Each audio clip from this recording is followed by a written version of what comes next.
할렐루야. 여러분 만나 뵙게 돼서 너무 반갑습니다. 저는 최성규 선교사입니다. 목사님 바뀌시고 처음으로 제가 여기 자리에 선다고 들었습니다. 맞습니까? 되게 긴장이 되네요. 먼저 오늘 여러분과 함께 나눌 제 선교 보고 이전에 하나님 말씀 읽고 제가 선교 보고 하도록 하겠습니다. 로마서 10장 13절에서 15절까지 말씀입니다. 혹시 나오면 함께 읽도록 하겠습니다. 시작. 누구든지 주의 이름을 부르는 자는 구원을 받으리라. 그런즉 그들이 믿지 아니하는 이를 어찌 부르리요? 듣지도 못한 이를 어찌 믿으리요? 전파하는 자가 없이 어찌 들으리요? 보내심을 받지 아니하였으면 어찌 전파하리요? 기록된 바 아름답도다 좋은 소식을 전하는 자들의 발이여 함과 같으니라. 아멘. 제 복장이 좀 불량스러워 보이죠? 인도네시아 바틱입니다. 인도네시아 사람들은 이 옷을 설교할 때, 목사님들이 설교할 때 바틱을 입고 설교를 하세요. 그래서 저도 이렇게 바틱을 자주 입고 한국에 와서는 꼭 보고할 때마다 이 바틱을 입습니다. 그러니까 오해하지 마시고요. 저는 인도네시아 파푸아에서 성경 번역 선교사로 일을 하고 있습니다. 화면을 띄워주시면 제가 일하고 있는 지역 한번 소개해 드리도록 하겠습니다. 넘겨주시고요. 저희 가족입니다. 저는 두 아들이 있고요. 하나는 24, 그리고 23, 19 이렇게 있습니다. 넘겨주시고요. 저는 성경 번역 선교사입니다. 많은 분들이 이제 성경 번역 그러면 이제 무슨 언어로 번역을 하시나요? 뭐 영어로 번역하시나요? 뭐 이런 말씀들 하시는데 이제 지구상의 언어가 7,600개 뭐 더 있어요. 그 많은 언어가 이 지구상에 있습니다. 그 지구상의 그 많은 언어 중에 아직도 자신들의 말로 자신들의 언어로 된 성경을 갖지 못한 종족들이 아주 많이 있어요. 넘겨주세요. 그 사람들, 그 종족들에게 가서 그들의 언어를 듣고 그들의 언어를 배웁니다.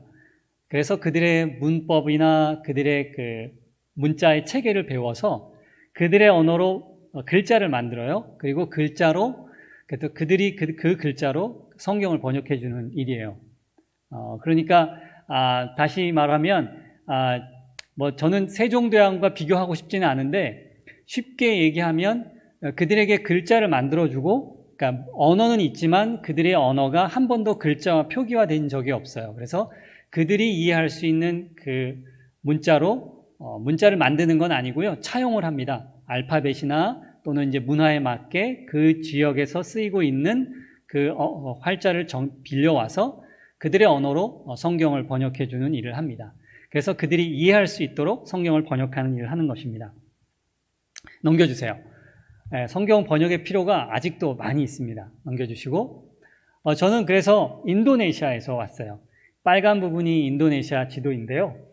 인도네시아는 여기서 비행기 타고 수도가 자카르타인데 비행기 타고 한 7시간 조금 더 가면 갈 수 있고, 발리도 마찬가지고요. 넘겨주시고요. 인도네시아는 여러분이 잘 알고 있다시피 그 무슬림 인구가 가장 많아요. 그래서 한 90% 가까이 되는데 한 2억 한 4, 5천 정도가 무슬림 인구라고 합니다.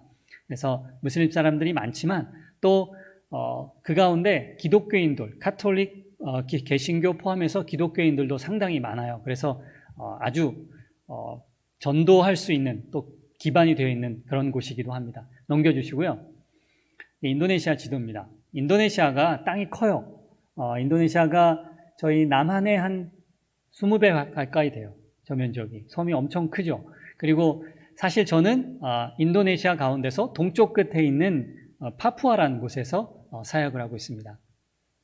보시면 알겠지만 저희는 저희가 사역하는 곳에 가려면 비행기를 한 번 더 갈아타야 돼요. 그래서 자카르타까지 아니면 발리까지 비행기를 한 번 갈아타고 그 다음에 비행기를 바꿔서 다시 파푸아로 가야 합니다. 한 6시간 정도 가면 파푸아에 갈 수 있어요. 그래서 보통 하루 정도, 여기서 한국에서 오후에 출발하면 그 다음날 새벽에 아침에 6시 정도, 7시 정도에 도착합니다.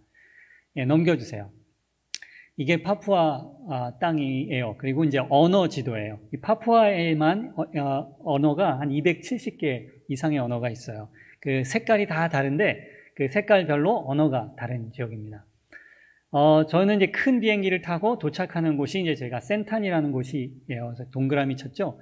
그래서 저희가 거기에서도 베이스를 두고, 그리고 제가 사역하는 부족은 다시 비행기를 타고 꼼바이 지역, 아래쪽 꼼바이 지역, 동그라미가 표시되어 있는 지역으로 다시 비행기를 타고 갑니다. 왜 비행기를 타냐고요? 길이 없어요. 길이 없어요. 우리나라처럼 이 길이 잘 뚫려 있지 않고요.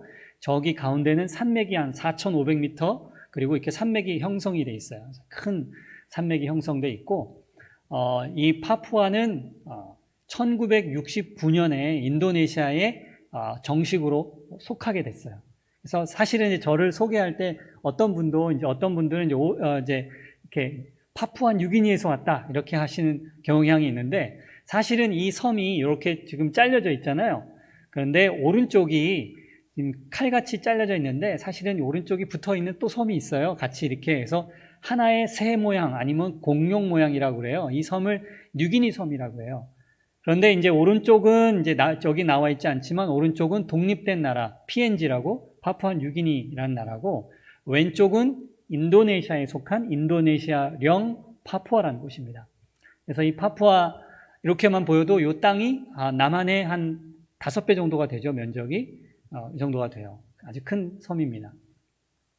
예, 그 파푸아는 그래서 1969년에 인도네시아에 속하게 됐고, 그리고 여기는 뭐 열대 우림 기후입니다. 비가 많이 오는 지역입니다. 예, 넘겨주세요.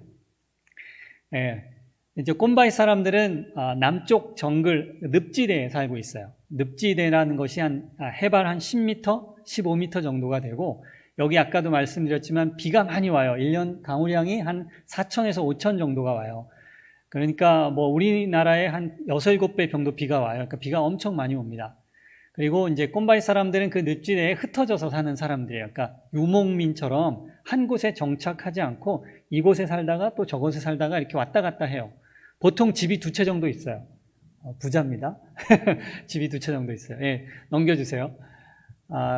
꼼바이 사람들은 이렇게 전통적으로 이렇게 전통 의상이에요. 이렇게 벗고 살았어요. 이렇게 보면 한 3,000명, 한 4,000명 정도 꼼바이 사람들이 있고요. 그 예전에 그 정글의 법칙 혹시 파푸아 편을 보신 분이 있으실지 모르겠어요. 거기 팀이 왔을 때 이제 그러니까 제가 처음 살았던 마을, 이제 거기가 꼬로아이 부족을 갔는데, 저희와 꼬로아이와 꼼바이 부족은 같이 경계선을 두고 있는 부족이에요. 그래서 그 팀이 왔을 때 에피소드가 있긴 합니다. 넘겨주시면, 이게 꼼바이 사람들의 전통적인 이제 지금 실상의 이제 살아가는 삶의 모습이에요. 다 옷을 벗고 있느냐? 그렇지 않아요.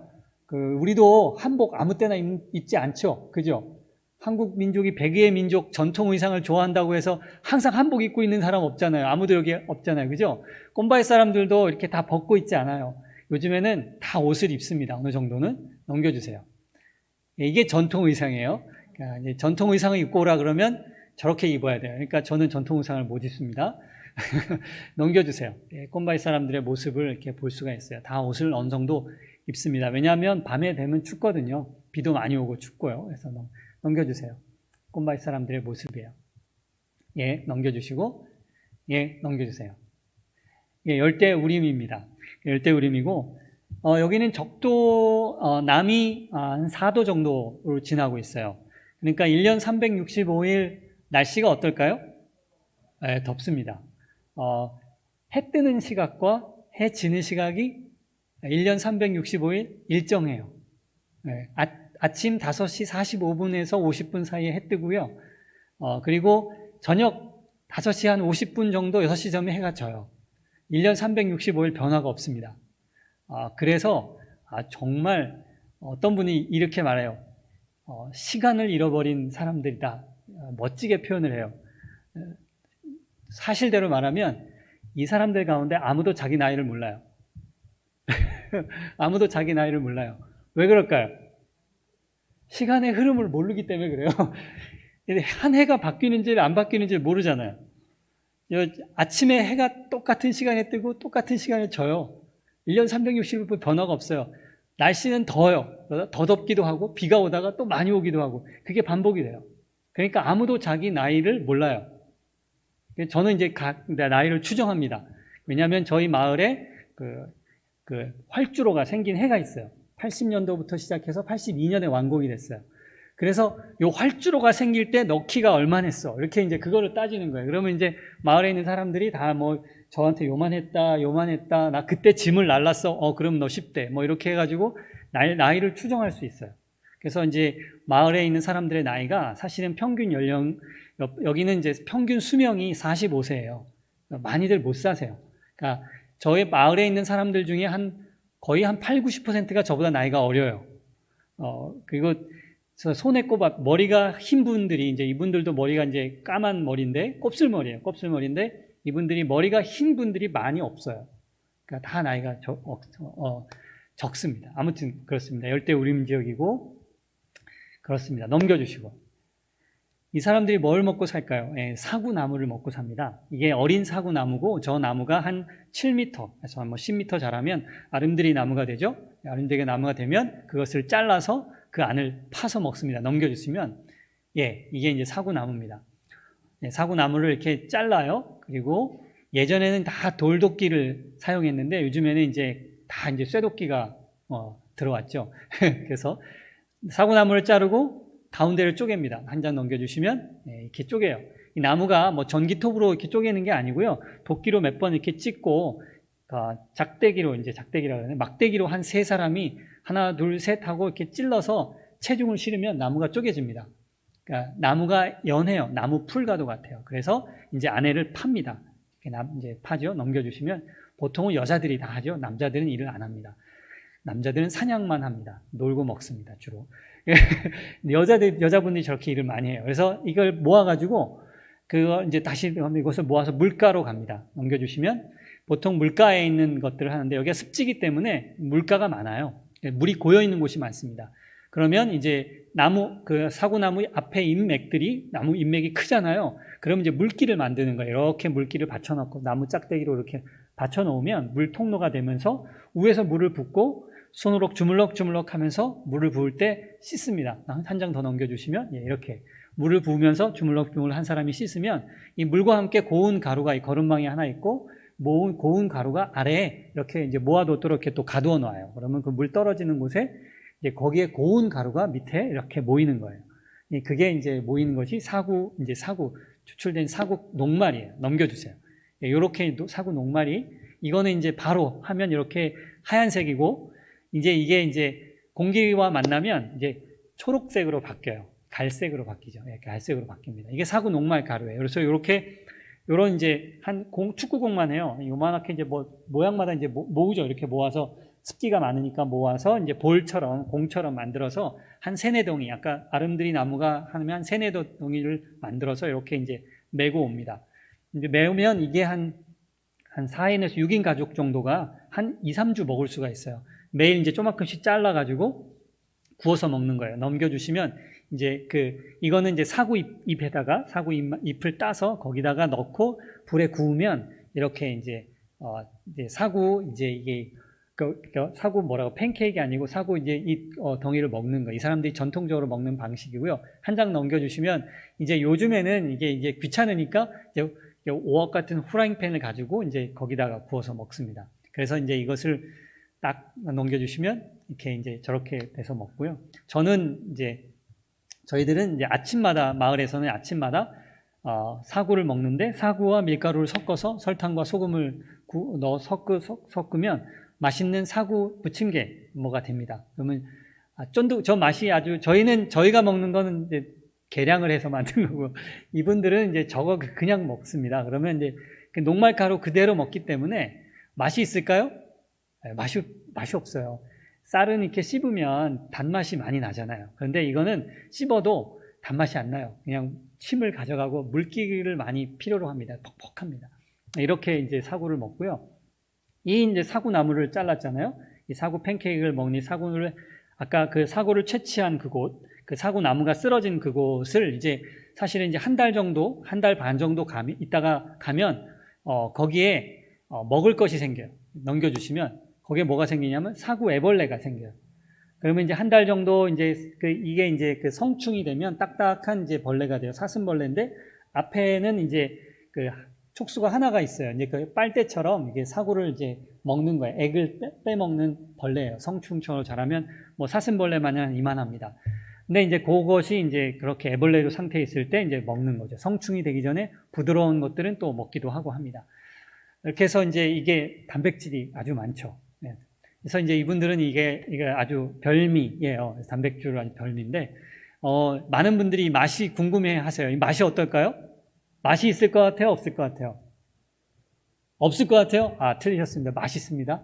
네, 사구는 맛이 없는데, 사구 애벌레는 맛이 있어요. 이거는, 씹으면, 생거를 먹으면 하얀 즙이 나오고, 이제 이거는 구우는 건데, 이제 구워서 먹어도 아주 즙이 많습니다.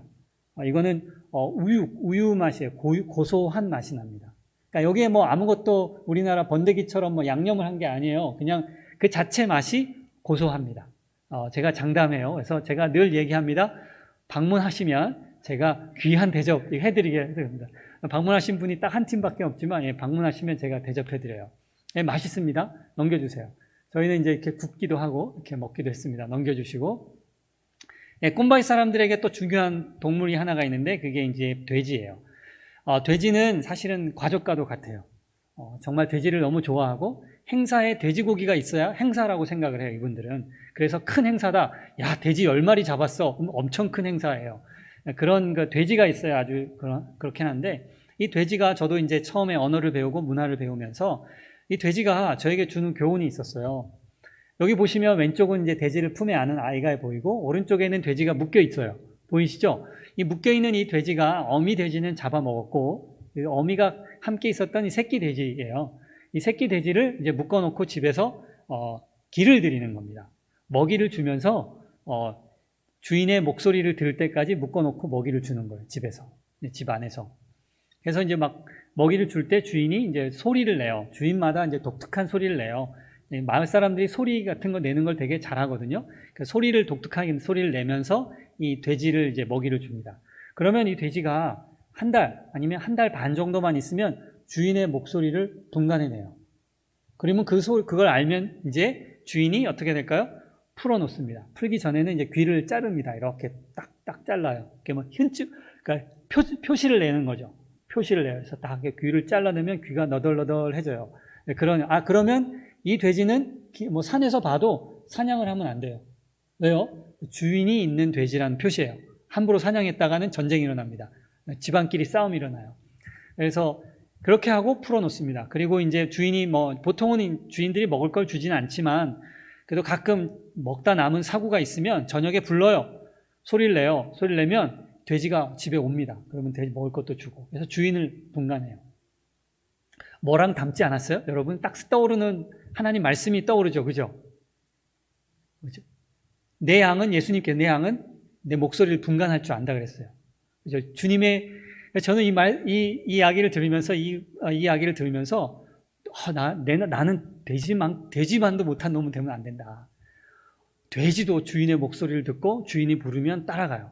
이분들이 그 유목민 삶을 산다고 그랬잖아요. 마을에 한 달 반 정도 살다가 한 달 반 살다가 자기 짐거리가 별로 없어요. 뭐 이제 활 들고 도끼 들고 정글 칼 들고 그리고 냄비 아까 후라이팬 같은 거 물 끓이는 주전자 들고 또 마을에 정글 안에 자기 집이 또 있어요. 거기로 가요. 갈 때 부릅니다. 돼지와 개를 불러요. 그러면 얘네들이 쫄래쫄래 다 따라가요. 한 일가족 3명, 4명이 가면 돼지와 개가 쫄래쫄래 다 따라가요. 딴 길로 안 가고 주인과 함께 정글 한 2시간, 3시간 안에 들어가서 거기에 또 살아요. 주인이 부르면 또 따라옵니다. 너무 놀라워요. 저와 여러분이 우리가 되지만도 못한 사람이 되면 안 됩니다. 우리는 주님의 말씀, 우리의 주인 되신 주님의 말씀을 듣고 그 말씀을 잘 반응하고 그 말씀에 순종하는 저와 여러분이 되시기를 주님의 이름으로 축원합니다. 예, 넘겨주세요. 꼼바이 사람들은 전통적으로 나무 위에다 집을 짓고 살았어요. 트리하우스라고 해요. 넘겨주시면 이제 나무 위에 이런 다양한 종류의 트리하우스가 있어요. 나무 위에 집을 짓고 살고요. 보통은 한 10m, 5m, 더 높은 건 30m도 있고요. 이 사람들이 사실은 이제 저 위에 살면 시원하겠네, 더운데 습기도 없겠네 라는 생각을 해요. 맞아요. 그런 생각을 했어요. 저도 맨 처음에 이런 생각을 했어요. 그런데 제가 언어를 배우고 문화를 배우면서 이 사람들이 여기에 이렇게 사는 이유에 대해서 한 가지를 더 알게 됐어요. 그게 뭐냐면 두려움 때문에 그래요. 꼼바이 사람들은 이 아주 두려움에 사로잡힌 게 있어요. 그 한 가지 두려움이 뭐냐면 주술사에 대한 두려움이에요. 위치크래프트라고 그러는지 뭐라고 저희 꼼바이 말로는 하후아, 인도네시아 말로는 수항기 그러고 이제 영어로 말하면 위치크래프트, 우리나라 말로 하면 주술사 이런 걸 표현해요. 뭐라고 표현할지 모르지만 사람의 영혼을 다룰 수 있는 어떤 존재가 있다고 믿어요.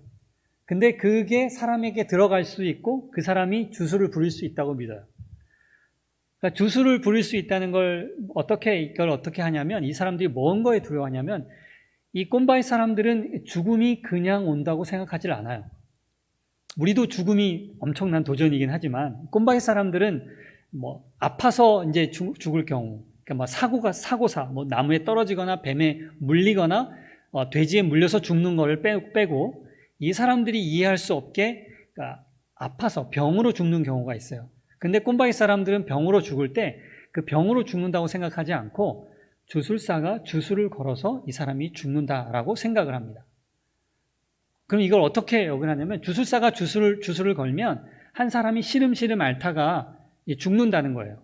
근데 꼼바이 사람들이 가장 이곳에 살면 3대 질병이 있어요. 제가 본 3대 질병이 뭐냐면 결핵이 있고요, 폐렴이 있고 말라리아로 있어요. 많이들 죽어요. 영아 사망률이 되게 높고요. 둘 중에 하나는 죽어요. 태어나면. 아까도 평균 수명이 45세 정도밖에 안 된다고 했잖아요. 많이들 죽어요. 이 3대 질병, 제가 많이 이제 그 질병을 많이 봐요. 그러다 보니까 사람들이 이제 폐렴을 걸리거나 이제 폐결핵을 걸리거나 그러면 폐결핵 같은 것들은 몇 개월을 버티긴 하죠. 근데 사람이 점점 기침하고 나중에 피도 토하고 죽잖아요. 그리고 폐렴은 급성 폐렴 같은 경우는 막 여기가 폐가 쪼려드는 듯한 느낌을 주거든요. 기침할 때. 그럼 이 사람들이 여기가 수환기가 여기를 공격해서 여기가 이제 공격을 했다 그래요. 저도 폐렴을 한번 알아서 아는데 이렇게 생각하면 이제 이 사람들이 이걸 어떻게 적용을 하냐면 어떤 사람이 폐렴이나 이 3대 질병 중에 하나를 알아서 시름시름 알아요. 그럼 죽을 것 같아요. 그러면 사람들이, 이 가족이 그 사람에게 묻습니다. 야, 누가 너에게 주술을 건 것 같아? 누가 너에게 주술사야? 누가 너에게 주술 걸었어? 라고 묻는 거예요. 그러면 이 사람은 곰곰이 생각을 합니다. 누가 나에게 주술을 걸었을까? 다시 다른 말로 생각해 보세요. 내가 아파요? 근데 내가 그냥 아프지 않고 누군가 나에게 원한을 갖고 주술을 걸 것 같아요. 그러면 여러분이 아플고 여러분이 만약에 그런 체계로 생각해 본다면 여러분 머릿속에 누가 먼저 떠오를 것 같아요? 나랑 관계가 안 좋은 사람들 있죠. 사촌이 땅을 사면 배가 아프잖아요. 내 사촌이 땅을 사는 건 아니거나 내가 땅을 샀거나 하여튼간 나와 관계가 안 좋은 먼 친척이나 친구나 주변의 이웃들이나 이런 사람들의 이름이 떠오릅니다. 그럼 그런 사람들을 지목을 해요. 그리고 이 사람이 정말 죽습니다. 그러면 이 사람을 장례를 치른 다음에 이 가족들이 그 지목된 사람을 사냥을 합니다. 사냥을 해서 죽여요. 죽이고 예전에는 그 사람을 먹었어요. 그래서 이제 식인 풍습이 있었어요. 이제 요즘에는 죽이기까지 하지 않고 먹지도 않지만 죽이기까지 하는 거는 아직도 자행이 되고 있어요. 제가 마지막으로 본 거는 2016년에도 그렇게 사람을 죽였어요. 지금도 여전히 주술사는 지목을 합니다. 근데 죽이는 거는 이제 겁이 나요. 왜냐하면 법이 저촉이 되니까. 근데 정글에 가면 거기는 경찰도 없고 아무도 없거든요. 그러니까 여전히 죽이기도 합니다. 그래서 한 사람이 아파서 죽을 것 같잖아요. 그러면 이제 무슨 일이 벌어질 것 같아요? 그 집 앞에 문전성시를 이룹니다. 사람들이 그 집 앞에 다 방문을 해요. 그 아픈 사람을 집을 방문해요. 왜 방문할 것 같아요? 지목 안 당하려고. 그래가지고 거기 갈 때마다 설탕, 여기 우리 꽃말 사람들이 설탕을 좋아하거든요. 설탕 1kg 이렇게 비닐봉지에, 투명한 비닐봉지에 이렇게 싸가거나 차를 가져가거나 담배를 가져가거나 이렇게 그 집에 가가지고 밤을 지키는 거예요. 지새는 거죠. 그래서 내가 이것도 줬어. 이제 이제 원한을 안 살려고 하는 거예요. 아픈 사람은 그 집에 문전성시를 합니다. 한 주일 동안. 그래서 대부분 지목되는 사람들은 마을에 잘 방문을 하지 않는 뜨문뜨문 방문하는 정글에 오래 사는 사람들이 지목을 대는 경우가 많아요. 사람들 그런 경우가 많습니다. 예, 이 꼼바이 사람들이 이런 습관을 갖고 있기 때문에 사람들을 잘 믿질 않아요. 친척도 지목을 하기도 합니다. 그러니까 사람을 믿질 않아요. 그렇기 때문에 정글 한가운데 깊이 떨어져서 가족별로 집을 2채 정도, 1채 정도 살고 가족끼리 살던 사람들이었어요. 이런 사람들에게 1980년에 복음이 처음 들어왔습니다. 예, 네덜란드 선교사님이 1세대 네덜란드 선교사님이 여기에 들어와서 활주로를 만들고 마을이라는 걸 형성을 했어요. 활주로 주변에 클리닉, 이제 약도 나눠주고 또 이 사람들에게 인도네시아 말도 가르쳐주고 그리고 교회도 세우고 하면서 선교를 시작을 했어요. 한 12년 정도 사역을 하신 다음에 이분이 떠나셨어요. 그리고 교회를 맡겨놓고 떠났습니다. 그런데 안타까운 일이 있어요. 그건 뭐냐면 이 사람들에게 복음을 전할 때 이들이 이해할 수 있는 꼼바이 말로 이들의 언어로 복음을 전한 게 아니라 인도네시아 말로 복음을 전했어요. 네덜란드 선교사님께서 이제 이 선교부의 정책이 남쪽 지역에 부족이 많은데 부족마다 한 선교사 가정을 파송을 했어요. 엄청난 투자를 한 거죠. 엄청난 거예요. 한 가정마다 한 부족을 맡겼어요. 그런데 언어가 너무 다양해. 그러니까 그러지 말고 그냥 우리가 잘 아는 인도네시아 말 우리가 할 테니까 이 꼼바이 사람들 완본, 꼬로아이 이런 주변 종족 사람들 다 인도네시아 말을 배우게끔 하는 거예요. 학교도 인도네시아 말도 가르치고 초기에는 통역을 이제 똘똘한 애들 인도네시아만 떠듬떠듬하는 조금 알아듣는 사람들한테 대강 가르쳐서 설교를 통역을 시켰어요. 자기는 인도네시아 말하고 통역을 시켰어요. 이렇게 선교를 했어요. 근데 그렇게 해서 결과가 어땠을까요? 좋지 않았어요. 이분이 떠나고 이 선교사님들이 이 선교회가 한 15년 정도, 전체적으로는 한 15년 정도 하고 선교지에 있는 그 자기네들이 세운 그 전도자들한테 교회를 맡기고 떠났어요. 그리고 나서 또 한 5년 정도 있다가 이렇게 둘러봤어요. 선교의 결과가 어떤지, 교회는 제대로 서 있는지 봤어요. 결과가 좋지 않아요. 예배도 잘 안 지켜지지도 않고, 교회는 망가지고, 왜 그럴까요? 이분들이 그 원인을 파악했어요. 원인이 뭘까? 자기네들이 어떻게. 그 중에 하나가 바로 이들이 이해할 수 있는 말로 복음을 전하지 않았다는 거예요. 너무나 단순한 거 아니에요? 저희에게 만약에 우리가 1884년에 복음을 들었잖아요. 개신교회 선교사님이 처음 들어오셨고 물론 카톨릭 선교는 그 이전에도 있었지만 그 선교사님들이 처음 언더우드 아펜젤러 선교사님들이 처음 한국 땅을 밟고 또 개신교 선교사들이 막 줄지어 들어왔어요. 그분들이 들어왔을 때 그분들이 저희들에게 복음을 전할 때 한국 땅은 앞으로 이 조선 땅은 앞으로 일본이란 나라에게 먹힐 거야. 그러니까 일본말로 복음을 전하자라고 결정을 내렸다면 어떻게 되었을까요? 지금의 우리 이 땅에 지금 우리 교회가 있었을까요? 말도 안 되죠. 말도 안 되는 일이에요. 아니면 중국말로 했으면 그것도 마찬가지예요. 문제는 민족적인 배타성 때문이 아니라 복음을 이해하지 못하기 때문에 그렇습니다.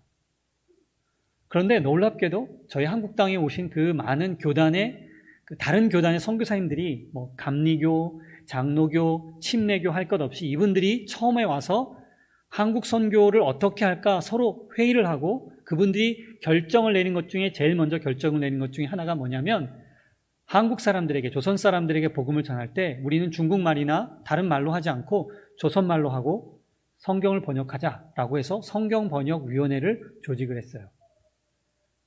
그래서 한국어 학자들을 모으고 이 선교사님들이 자문위원을 하고 그래서 성경을 번역을 했어요.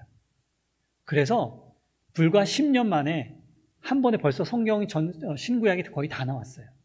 그리고 그것이 출판됐어요. 한글로 성경이 출판이 됐어요. 그래서 이 땅의 복음은 막 그냥 전파가 너무 잘 됐고 교회가 든든히 서기 시작했던 겁니다. 그 축복을 우리가 누리고 있었던 거예요. 안타깝게도 이분들이 꼼바이 사람들에게 그렇게 복음이 전해지지 않은 걸 알고 남쪽에 복음을 전해지는 건 알고 성경번역 선교회에 성경번역 선교사가 그 지역에 들어가서 선교를 해줬으면 좋겠다라고 요청을 했어요. 그래서 이제 저희도 그 중에 한 팀으로 이 꼼바이 지역에 들어가서 사역을 했습니다. 넘겨주시고 아까 그래서 예, 지금 이제 저희가 살고 있는 예, 왕그말로란 마을이에요. 넘겨주시면 아까 이제 제가 센탄이라는 곳과 큰 비행기가 도착하는 센탄이라는 곳과 마을까지 이제 경비행기를 타고 비행기를 타고 간다고 했는데 그 비행기는 저로 경비행기입니다. 한 650kg 정도를 태울 수가 있어요. 그러니까 사람이 타면 한 7, 8사람 맥시멈으로 탈 수 있어요. 여기는 이제 비행기 값을 어떻게 받을 것 같아요? 그러니까 키로수가 제한되어 있어요. 그러니까 비행기 값을 어떻게 받을 것 같아요? 네, 키로당 받습니다. 1kg당 얼마씩 받아요. 저희 마을까지 1kg당 1,400원에서 1,500원 사이예요. 지금은 이제 그러니까 이제 제 몸이 날씬하잖아요. 제가 30년가량 제가 몸무게가 60kg 플러스 마이너스 2kg에서 왔다 갔다 합니다. 전략입니다. 선교비를 농담 삼아 이런 말을 합니다. 뭐 물건이나 사람이나 할 것 없이 겸손히 저울에 올라가서 그 키로수만큼 돈을 냅니다. 그래서 저희들 이제 그렇게 하고요. 저희들이 마을에서 생활을 할 때 초기에는 이제 마을에서 많이 생활했는데 2달 생활할 때 마을에 저희 4명 가족하고 이제 먹을 것들 2달 분량을 이제 쌀과 여러 가지 야채 플러스 뭐 깡통 저희들이 냉장고가 없다 보니까 뭐 전기도 없고 이러다 보니까 이제 캔 음식들을 주로 마른 건조시킨 음식들을 사갖고 이제 마을에 들어가서 2달 살기도 했습니다. 그렇게 이제 반복 생활을 하는 겁니다. 마을까지 가려면 1시간 45분 정도 직항으로 갑니다. 그러니까 저희는 제가 이래 봬도 전세 비행기를 주로 타고 다녔습니다. 여러분은 전세 비행기 못 타보셨죠? 못 타보셨죠? 저는 전세 비행기 타고 저희 집 마을 앞까지 200m 앞까지 비행기가 주차를 해줘요. 그러면 거기서 짐을 싣고 이제 저희 집까지 옵니다. 넘겨주시면 예, 이게 초기에 탔던 비행기 모델입니다. 이거는 350kg 태울 수 있어요. 넘겨주시고요. 예, 저희가 지금 2009년에 2004년부터 2008년은 다른 곳에서 다른 마을에서 살았고 이거는 2009년에 이제 집을 짓기 시작해서 요 마을에 이게 지금 왕그말로란 마을인데 활주로 보이시죠? 활주로 보이고 그 활주로 밑에 저희 집이 있습니다. 한 번 더 눌러주시면 저희 집이 여기 있습니다. 2009년, 2010년, 2009년에서 나무를 잘라서 정글이잖아요. 다 정글에서 나무를 잘라서 건조시켜서 나무를 지었습니다. 100% 원목 집이에요. 물론 지붕은 양철 지붕이지만 그렇습니다. 저희 집이 저기 있습니다. 그럼 비행기 앞에 조기 앞에 비행기가 주차를 딱 합니다. 이게 왕그말로란 마을입니다. 넘겨주시고요. 저 처음에는 이제 다른 마을 여기서 살았어요. 저희들이 한 2006년에서 2008년 넘겨주시면 그 다음에 이제 2009년에서 2013년까지 저희 어렸을 때 애들이 막 자라고 있고 넘겨주시면 막 잘합니다. 아까도. 그리고 저희가 이제 하는 거는 이제 처음에는 언어를 배우는 거예요. 이제 꼼바이어 말을 귀로 듣고 배우는 거고, 문자, 이 사람들은 자음과 모음을 몇 개 사용할까? 어떻게 하면 가장 숫자를 줄여서 자음과 문자를 글자화할 수 있을까라는 것을 파악하는 이제 의문론이라는 걸 하고요. 넘겨주시면 이제 뭐 문법, 그리고 또 이제 표준어, 방언이 4개가 있고 뭐 이런 것들을 합니다. 조사를 해서 표준 방언을 정하고 이제 그런 것들을 하죠. 넘겨주시고. 그러면서 이제 주로 이제 저는 거의 한 7, 8년은 이제 언어 배우는 데만 집중을 했습니다. 언어와 문화 배우는 일에 집중합니다. 듣고 쓰는 거예요. 넘겨주시면 이제 음성학기호라고 해서 들리는 대로 써서 이제 그것을 이제 자음과 모음을 이제 파악해 내가는 겁니다. 넘겨주시면 그간에 있었던 일들, 이제 의문론, 이제 철자, 글자를 정하는 일들을 했고요. 넘겨주시고 이제 문법을 이제 배우고 문법을 체계화해서 이제 성경을 번역하는 단계로 이제 나가는 겁니다. 저는 이제 성경을 번역을 해왔는데, 이제 저희 두 형제들, 지난 6년간 제가 제자 훈련시킨 두 청년들이에요. 노악하고 샘이라는 청년입니다. 넘겨주시고. 그러면서 이제 성경 번역은 뭐 더 자세히 이제 얘기할 수는 없지만, 성경 번역, 초벌 번역을 한 다음에 사실은 그 이후에 더 많은 시간을 점검 작업을 거쳐요. 뭐 마을 점검, 또 서기 점검, 뭐 이런 컨설턴트 점검, 이런 점검 작업을 아주 더 많이 합니다. 아주 더 많이 해요. 그래서 그러니까 잘 이해할 수 있도록 어떻게 하면 이 사람들이 제대로 이해할 수 있고 성경의 내용에 오역이 없게 만들려고 하는 작업들입니다. 넘겨주시면 마을에 방문해서 이 사람들에게 성경을 읽어주고 이해하는지 체크하는 이제 그런 테스트들을 하는데 그런 중에 찍은 사진이고요. 넘겨주시면 그런 중에 찍은 사진입니다. 넘겨주시고 교회고 넘겨주세요.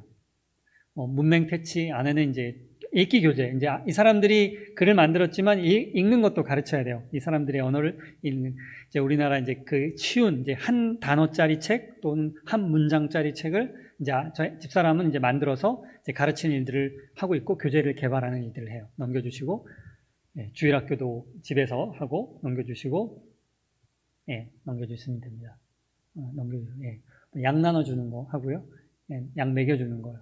예, 그리고 이제 지난 해에 저희들이 이제껏 룻기, 요나서 이런 짧은 이제 구약 성경책을 번역했고, 작년에 이제 누가복음을 이제 처음으로 이제 다 완성을 해서 모든 점검을 끝내고 출판을 했어요. 그래서 누가복음 번역 출판하고 이제 출판이라고 인쇄해서 200권을 찍어서 이제 마을에 이제 가서 가르치고 하는 일입니다. 노학이라는 청년이고요. 일을 합니다. 넘겨주시고, 예, 넘겨주십니다. 이게 책이에요. 예, 신학교 졸업한 사진이고요. 더 많은 스토리가 있지만 다 하진 않고 넘겨주시면 됩니다. 예, 이게 노학이라는 청년이 이제 신학교를 다 마치고 지금 마을에서 이제 전도자로 사역을 하고 있습니다. 한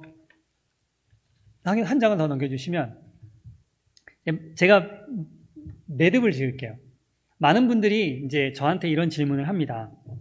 왜 인구도 많지 않은 부족에게 가서 그들에게 시간을 이렇게 낭비하냐고, 소수민족에게 그 많은 시간을 낭비하냐고, 성경 번역을 하냐고, 더 큰 민족, 또 뭐 이렇게 막 결과도 막 빨리 얻을 수 있는 곳으로 가지 않느냐라는 이제 질문을 해요.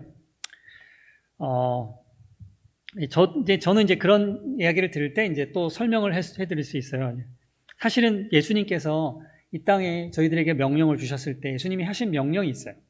우리가 잊지 않아야 되는 명령 중에 마태복음 24장 14절에 주님은 이렇게 말씀하셨어요. 이 천국 복음이 모든 민족에게 증거되기 위하여 온 세상에 전파되리니 그제야 끝이 오리라. 모든 민족에게 증언되기 위하여 온 세상에 전파되리니. 그러니까 여기 보면 모든 민족, 온 세상. 이게 보면 모든 민족에게 전파되어야 된다는 거예요. 큰 민족에게만이 아니라 아직 주님의 말씀을 한 번도 자신들의 언어로 제대로 이해할 수 있는 언어로 들어본 적이 없는 사람들에게 또 가서 복음을 전해야, 그래야 끝이 온다고 말씀하셨어요. 마태복음 28장에도 주님께서 너희는 가서 모든 민족을 제자로 삼으라고 말씀하셨어요. 어떤 한 특수한 게 아니라 모든 민족에게 가서 제자를 삼으라고 했어요. 사도행전 1장 8절에도 주님께서 예루살렘과 온 유대와 사마리아와 땅끝까지 이르러 내 증인이 되리라 라고 하셨죠. 성령이 너희에게는 되리라. 거기에도 땅끝까지 이르라고 했어요. 주님은 우리에게 그렇게 말씀하셨어요. 모든 민족에게 가라고. 만약에 다시 돌려가서 그런 질문을 다시 돌려서 만약에 하나님께서 유용성, 효율성으로 만약에 따져서 그런 사람들에게만 복음을 전했다면 과연 내가 복음을 들을 수 있었을까? 한번 되돌아서 질문해 보세요. 능력 있는 사람, 학벌 많은 사람, 지혜로운 사람에게만 하나님이 이 사람이 영향력 있을 것 같아. 이 사람에게만 복음을 전했다면 과연 내가 복음을 들을 수 있었을까? 한번 생각해 보세요. 아마 나는 복음 듣지 못했을 수도 있어요. 저는 그렇습니다. 고린도 교회에 바울 사도가 그런 말씀을 하셨죠. 너희들의 부르심을 보라. 너희들 가운데 학벌 많은 자도 없고 지혜로운 자도 없고 능력 있는 자도 없다고 말씀하셨어요. 많지 않다고. 하나님은 하나님의 영혼, 하나님께서 보시는 영혼의 그 가치는 그 한 영혼이 다 동일하게 귀한 영혼입니다. 그래서 이 사람들에게도 동일하게 누군가는 가서 복음을 전해야 하는 것이죠. 그리고 또 한 가지, 지금도 하나님께서 하나님 스스로도 복음을 전하고 계세요. 이게 히브리서 2장 4절에 나오는 말씀인데, 이 구원의 소식, 이것은 그 전절에 이 구원의 소식을 하나님도 표적들과 기사들과 여러 가지 능력과 및 자기의 뜻을 따라 성령이 나누어 주신 것으로서 그들과 함께 증언하신다. 하나님께서도 지금 이렇게 복음을 증언하고 계세요. 하나님 백성들을 통해서 또 다른 우리의 모든 하나님의 백성들을 통해서 함께 여러 가지 표적들로 기사들로 증언하고 계세요. 또 다른 하나는 그들이 복음을 들어야 그들이 믿음이 생기고 믿음이 있어야 구원을 얻습니다. 오늘 우리가 읽은 말씀 때문에 그렇죠. 그들에게 누군가가 복음을 전하지 않으면 주님을 알지도 못하고 주님의 이름을 부를 수도 없고 주님의 이름을 부르지 못하면 믿음도 없고 구원을 얻을 수 없기 때문에 그들에게 누군가는 가야 합니다. 제가 바라는 것은 계시록 7장 9절의 말씀입니다. 이 일 후에 내가 보니 각 나라와 족속과 백성과 방언에서 아무도 능히 셀 수 없는 큰 무리가 나와 흰 옷을 입고 손에 종려가지를 들고 보좌 앞과 어린 양 앞에 서서 큰 소리로 외쳐 이르되 구원하심이 보좌에 앉으신 우리 하나님과 어린 양에게 있도다 하며 하나님을 경배하고 찬양하는 그날에 저희 꼼바이 사람들이 그 자리에 함께 있어야 합니다. 모든 민족과 하나님 모든 방언 속에서 하나님께서 찬양을 받으시고 하나님께서 경배를 받으시기를 하나님께서 원하시고 그걸 명령하셨어요. 그렇기 때문에 누군가는 그 사람들에게 가서 복음을 전해야 되고 그들이 주님의 이름을 부르고 구원을 얻어야 합니다. 저는 솜바이 사람들에게 부름받은 사람이고요. 그러면 여러분은 어떻습니까? 여러분은 그러면 나는 아닌가? 아니요. 지금은 땅끝이 구분되어 있지 않아요. 지금은 제가 가는 제에게 있어서는 땅끝이 꼼바이 사람일 수 있어요. 그러나 여러분에게 있어서는 땅끝은 여러분의 가정, 여러분의 친척, 여러분의 직장, 여러분의 삶의 자리, 여러분이 만나는 사람들, 여러분의 삶의 터전이 여러분의 땅끝입니다. 이제는 땅끝이 구분되어 있지 않아요. 하나님이 나를 이곳에 부르셨고 울산이라는 땅에 여러분이 있는 집 근처, 학교, 다양한 곳에 여러분이 가는 그곳이 바로 여러분의 땅끝입니다. 그곳에 여러분은 주의 복음을 들고 그리스도의 말씀을 전해야 되고요. 여러분의 삶을 통해서 그리스도의 복음을 전해야 됩니다. 이 두 가지를 여러분도 여러분의 삶의 자리에서 행하셔야 합니다. 그래서 마지막 날에 우리가 하나님 앞에 같이 다 예배하는 그날, 이 천국 잔치에 그중에 저는 꼼바이 사람들과 함께 그 무리들 가운데 설 것이고 여러분은 여러분이 주변에 있는 안 믿는 사람들, 믿지 않는 아직 주님을 모르는 사람들에게 복음을 전해서 그분들과 함께 주님을 찬양하는 그날이 오기를 주님의 이름으로 축원합니다. 같이 기도하겠습니다. 하나님, 누군가는 사람들을 보내야 가서 전파하고 또 복음을 전파해야 듣고 들어야 믿고 믿어야 주님의 이름을 부르고 구원을 받습니다. 하나님 아버지 감사합니다. 아무 자격도 없는 저를 하나님께서 택하시고 부르셔서 하나님의 자녀로 삼아주셨습니다. 제가 그리스도의 말씀을 듣고 주님의 이름을 불러 구원 얻게 하신 하나님을 찬양합니다. 주님, 저희도 이렇게 누군가에게 예수 그리스도의 말씀을 듣고 구원받았는데 우리도 그렇게 그리스도의 말씀을 전하는 자 되게 도와주옵소서. 저는 파푸아 꼼바이 사람들에게 그 일을 합니다. 오늘 이곳에 울산 성결교회 성도님들은 각자의 삶의 자리에서 그렇게 그리스도의 말씀을 전하게 하여 주옵소서. 그래서 마지막 날 주님 앞에서 우리가 함께 예배하는 그날 꼼바이 사람들도 우리들도 그리고 우리가 복음을 전해서 믿게 된 그들도 다 하나님을 찬양하며 주님을 예배하는 그런 그날 속에 그렇게 하나님을 찬양하기 원합니다. 그날을 소망합니다. 감사합니다. 예수님의 이름으로 기도합니다. 아멘.